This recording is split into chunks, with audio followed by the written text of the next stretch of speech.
everybody, I am Deepika from LearnoHub, a free learning platform where you can study physics, chemistry, maths, biology absolutely for free only at learnohub.com.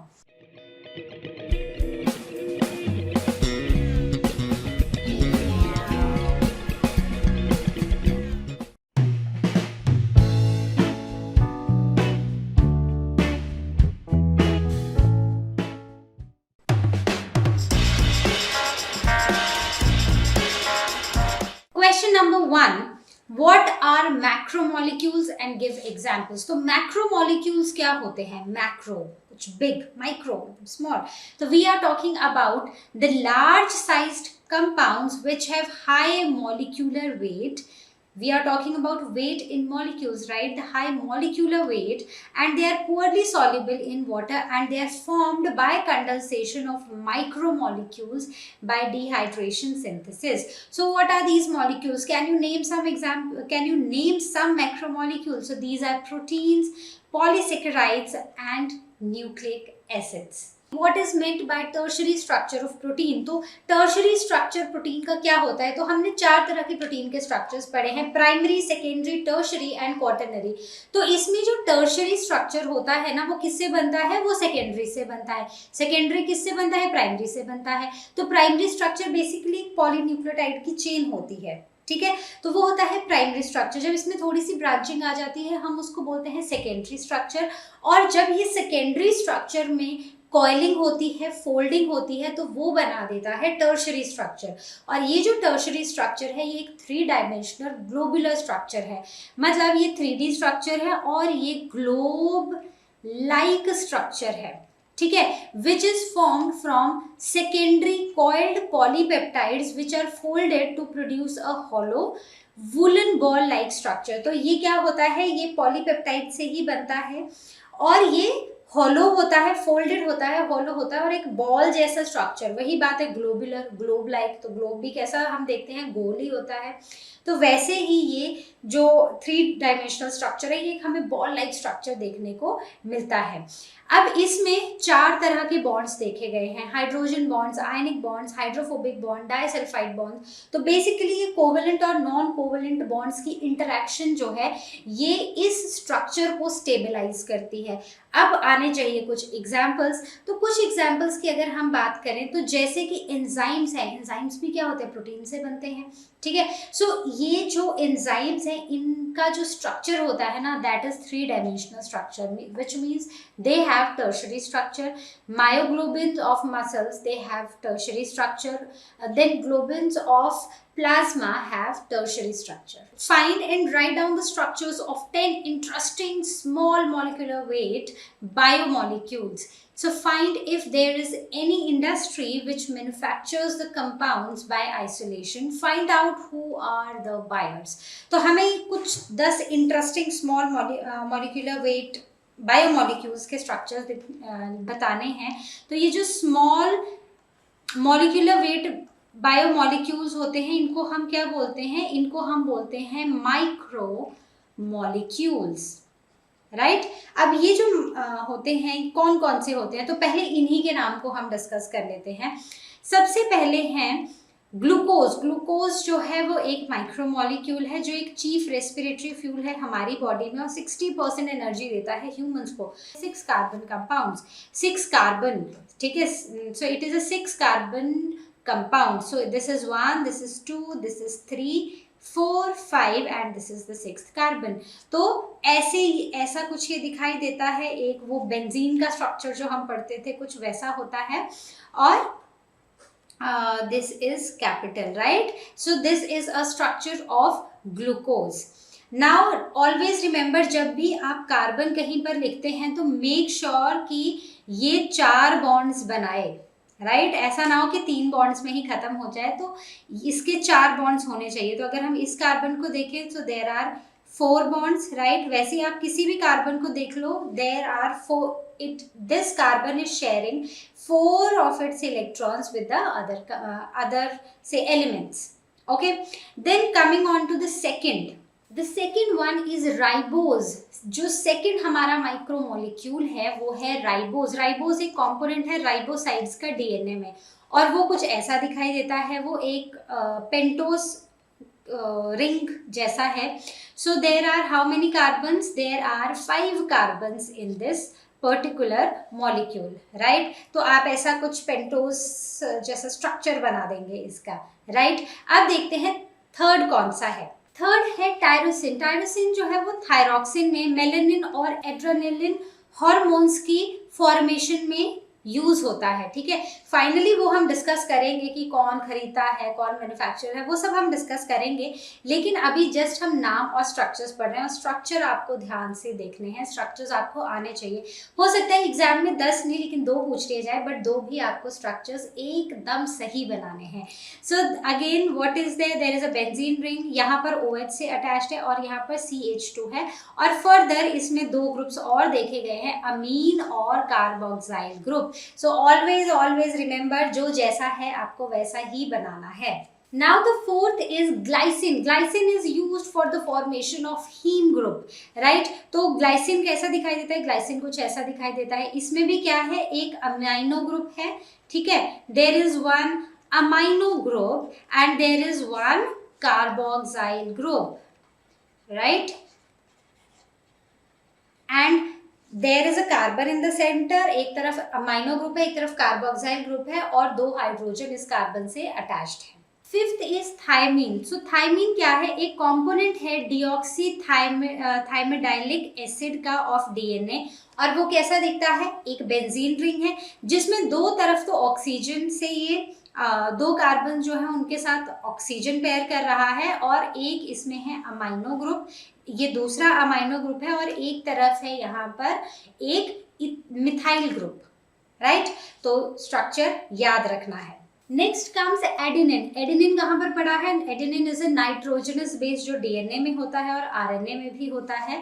तो it is a component of both RNA and DNA nucleotides. Now it is the component of energy rich ATP molecules. जो ATP molecules होते हैं, FADs होते हैं, NADs होते हैं, इन सब का भी कंपोनेंट क्या होता है? Adenine, adenosine triphosphate, right. तो इसका कंपोनेंट भी क्या है? एडेनिन. तो ये कैसा दिखता है? ये होता है एक प्यूरिन, और जो प्यूरिन होता है उसमें ऐसे 2 रिंग्स होते हैं. एक तो बेंजीन रिंग होता है जिसके एक तरफ अमाइनो ग्रुप है और एक ये वाला स्ट्रक्चर है, ठीक है. यहाँ पे अमाइनो ग्रुप्स हैं, राइट. तो इस स्ट्रक्चर को ध्यान से एज इट इज हमें बनाना है.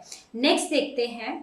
नेक्स्ट है ट्राइग्लिसराइड. ट्राइग्लिसराइड जो है it acts as a concentrated respiratory fuel as provides more energy than glucose on complete oxidation. ये एक concentrated respiratory fuel है जो कि ग्लूकोज से भी ज़्यादा एनर्जी देता है जब ये completely ऑक्सीडाइज हो जाता है. तो ये कैसा दिखता है? एक तो यहाँ पर 3 कार्बन है, ठीक है. तीनों कार्बन के साथ कोई ना कोई मिथाइल ग्रुप अटैच्ड है, और क्या अटैच्ड है? साथ में अटैच्ड है कार्बोक्साइल ग्रुप, और इस कार्बोक्साइल ग्रुप के साथ 3 जो है कौन से? इथाइल मिथाइल ग्रुप्स अटैच्ड है, राइट. तो I hope this is clear. The structure of glycerides बहुत ही सिंपल है अगर आप ध्यान से देखोगे तो. Then next comes the cholesterol. Cholesterol क्या है? प्रिकर्सर है स्टेरॉयड हार्मोन्स का, जैसे कि टेस्टोस्टेरोन्स का, and it participates in the formation of medullary sheath, right. और ये जो कोलेस्ट्रॉल है ये क्या करता है? कैसा दिखता है? सॉरी, जो कोलेस्ट्रॉल है वो कुछ ऐसा दिखता है. इसमें आपको 3 तो बेंजीन रिंग बनाने हैं और एक 5 कार्बन मेंबर्ड रिंग बनाना है, और साथ में आपको काउंट करके ये मिथाइल ग्रुप्स लगाने हैं, राइट. तो सिंपल है, बस देखने में कॉम्प्लेक्स लग रहा है लेकिन अगर आप इसको ध्यान से देखोगे तो बहुत ही सिंपल है. यहाँ पर मिथाइल ग्रुप है, यहाँ पर एल्कोहल ग्रुप है, और साथ में अब यहाँ पर आपको मिथाइल ग्रुप्स लगाने हैं बिल्कुल नंबर को काउंट करके. नेक्स्ट है बी वैक्स. बी वैक्स जो है वो it is used in the formation of wax, polishes and candles, right. तो ये कुछ ऐसा दिखाई देता है. बीच में कार्बोक्साइल ग्रुप आप देख रहे हो और साइड्स पे ना बहुत सारे ग्रुप्स हैं, ठीक है. CH2 कितने हैं और CH3 मतलब मिथाइल ग्रुप्स बहुत सारे इसके साथ अटैच्ड होते हैं. तो आपको एग्जैक्टली नंबर याद होना चाहिए स्ट्रक्चर बनाने के लिए. Now comes the 10th say micromolecule, that is a phospholipid. Phospholipid जो है it is a component of medullary sheath of nerve fiber. जो न्यूरॉन में medullary sheath पढ़ते हैं ना, उसका component होता है phospholipid. और वो कैसा दिखाई देता है? वो कुछ ऐसा दिखाई देता है. ये ट्राइग्लिसराइड वाला याद करो, ऐसा ही था ना कि ऐसे 3 जो मिथाइल ग्रुप्स थे और उनके साथ कुछ कुछ अटैच्ड था. तो सेम हमें यहाँ पर देखने को मिल रहा है. So there is this carboxyl group attached, फिर मिथाइल ग्रुप है, फिर से कार्बोक्साइल है, फिर से मिथाइल ग्रुप है. यहाँ पर फिर से ऑक्सीजन के साथ क्या है? एक फॉस्फेट ग्रुप अटैच्ड है. Basically this is what, this is cephaeline. ठीक है. और यहाँ पर ये मिथाइल ग्रुप के साथ अमीनो ग्रुप है, अमीन ग्रुप है. राइट. तो स्ट्रक्चर को ध्यान से देख के, जरूरी नहीं है कि आपको यही 10 बनाने हैं या याद करने हैं. आप कोई सा भी स्ट्रक्चर को ध्यान में रख के आप बना सकते हो अगर ये क्वेश्चन आता है. लेकिन जितने भी स्ट्रक्चर आपकी बुक में दिए गए हैं वो आपको जरूर आने चाहिए. Find out and make a list of proteins used as therapeutic agents. Find other applications of proteins, example in cosmetics. तो पहले तो हमें थेरेपेटिक यूजेस बताने हैं. सबसे पहले हम वो प्रोटीन्स लिखेंगे. सबसे पहले हैं एंटीबॉडीज. एंटीबॉडीज में जैसे गामा ग्लोबुलिन्स हैं, ये यूज किए जाते हैं स्नेक बाइट की ट्रीटमेंट में और टेटनस की ट्रीटमेंट में. वैसे ही ह्यूमन एल्ब्यूमिन है जो जिसको यूज किया जाता है लिवर सिरोसिस नेफ्रोटिक सिंड्रोम में. लिवर सिरोसिस मतलब जब लिवर के फेलियर के चांसेस होते हैं, there is some damage to the liver. Right. तो उसकी ट्रीटमेंट में ह्यूमन एल्ब्यूमिन को यूज किया जाता है.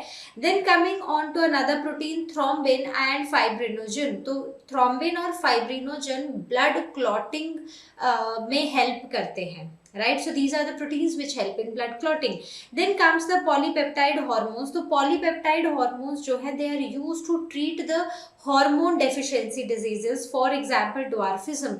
तो किसी में ग्रोथ हार्मोन कम हो तो प्रोड्यूस होता हो तो वो इंसान की हाइट नहीं अच्छे से बढ़ेगी, वो अच्छे से उसकी बॉडी ग्रो नहीं कर पाएगी. राइट. तो उसके लिए पॉलीपेप्टाइड हार्मोन्स जो हैं वो हेल्पफुल होते हैं. ठीक है.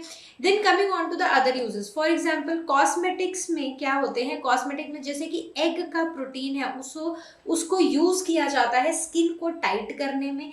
वैसे ही केराटोलिटिक प्रोटीन है जिससे स्किन को सॉफ्ट करने के लिए यूज किया जाता है.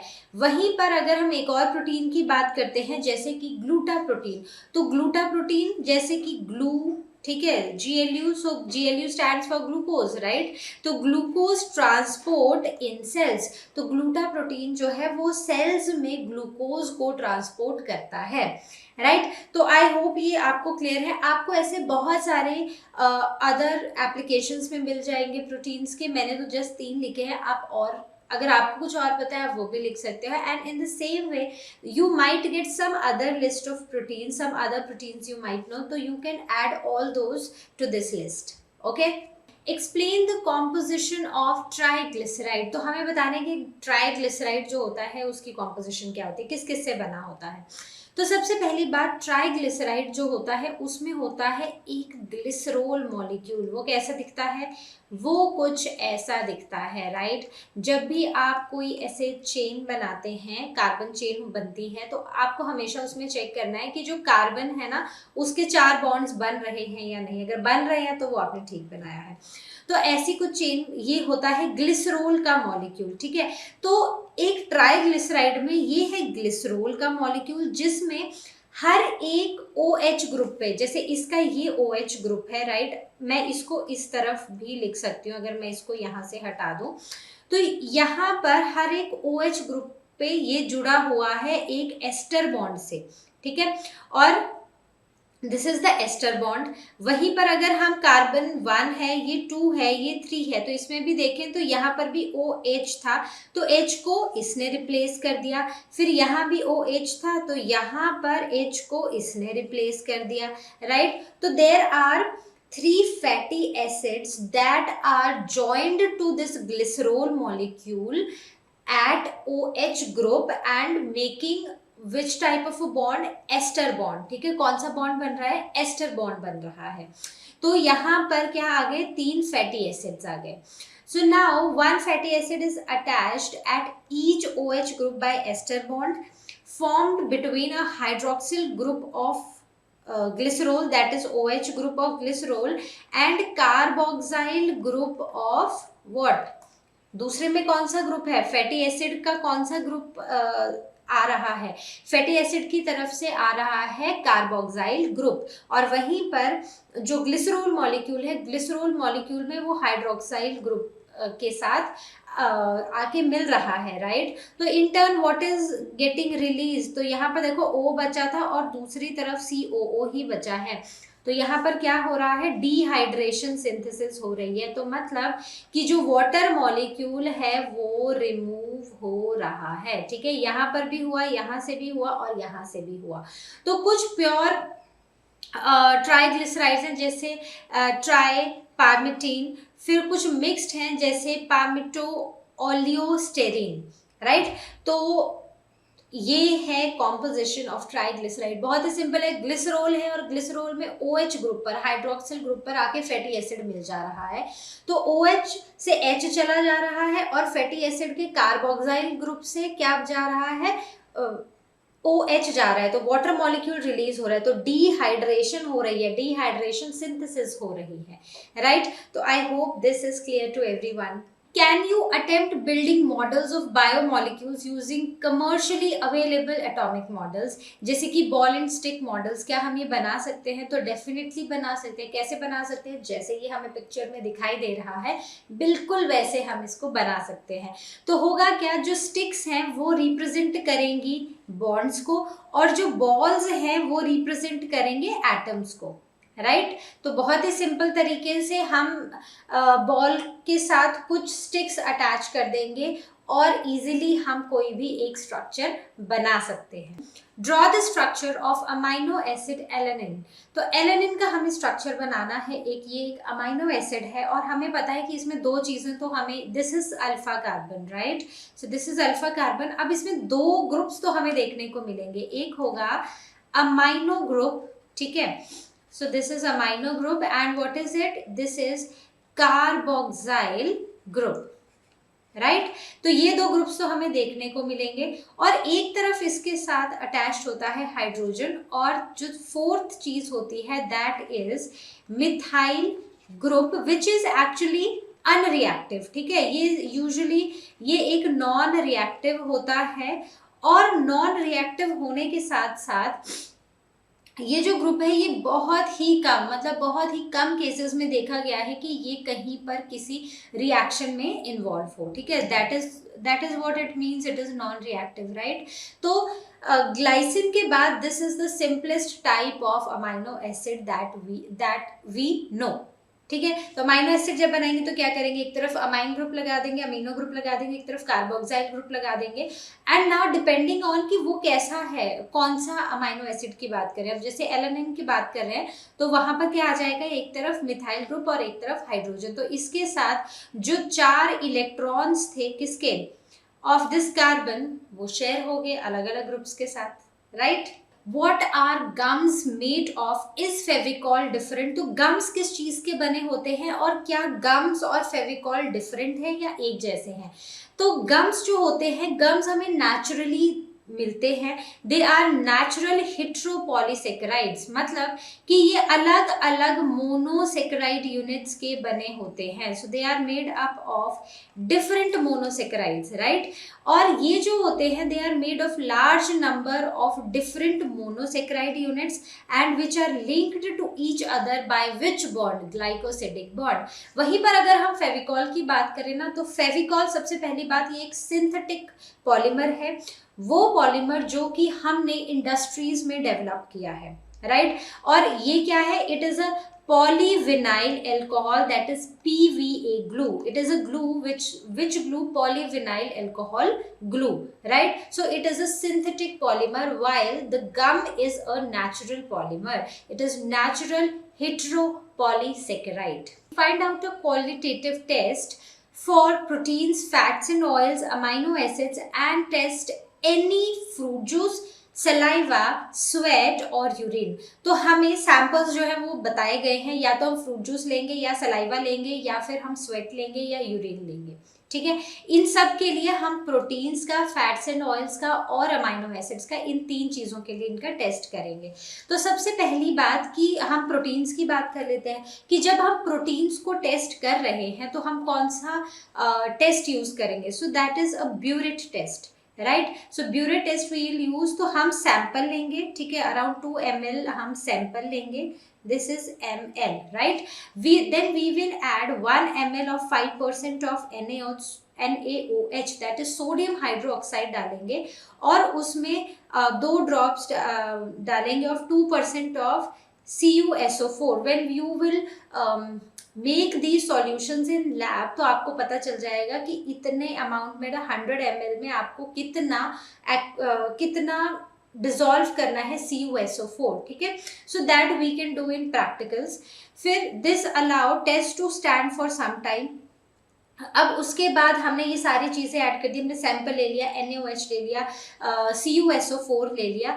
अब हम क्या करेंगे, थोड़ी देर इस सैंपल को रहने देंगे और हम इसमें देखेंगे अगर हमें ब्लू वायलेट कलरेशन आती है, मतलब ब्लू वायलेट सा कलर अगर हमें दिखाई देता है किसी भी सैंपल में, तो इसका मतलब है कि उसमें क्या है, प्रोटीन्स है, ठीक है। तो प्रोटीन्स हमें किस में देखने को मिलेंगे, हमें फ्रूट जूसेस में देखने को मिलेंगे प्रोटीन्स, ठीक है। सो आई विल राइट किस किस में होंगे, फ्रूट जूस में हमें प्रोटीन देखने को मिलेगा।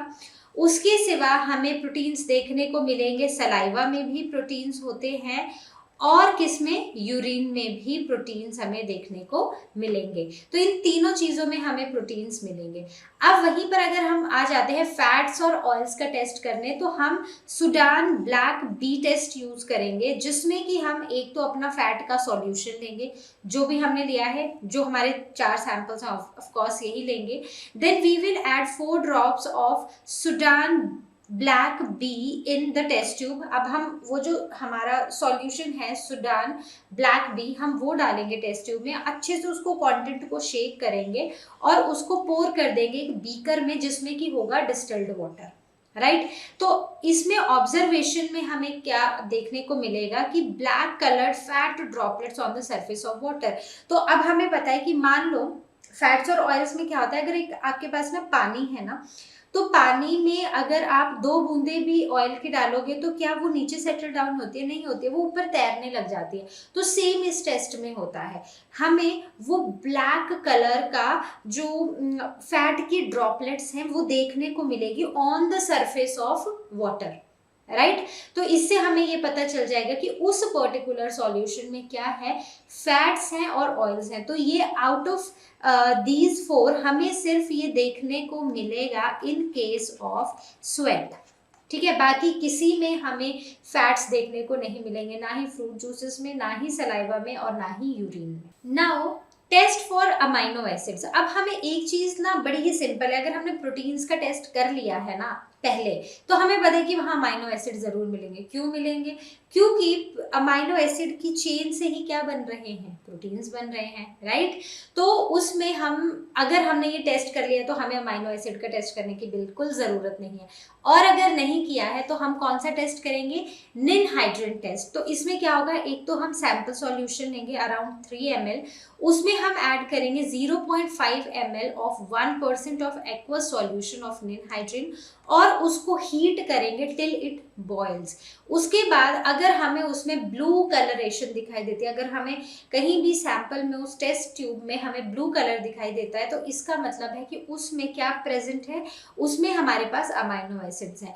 And out of all fruit juice में, ठीक है, फ्रूट जूस में हमें देखने को मिलेगा, फिर किस में मिलेगा, सलाइवा में देखने को मिलेगा, और उसके सिवा किस में, यूरिन में। मतलब वही 3 चीजें जिनमें हमें प्रोटीन देखने को मिला था, तो उन्हीं में हमें क्या देखने को मिलेगा, अमाइनो एसिड्स देखने को मिलेंगे। Find out how much cellulose is made by all plants in the biosphere and compare it with how much of paper is manufactured by man, and hence what is the consumption of plant material by man annually, what is the loss of vegetation।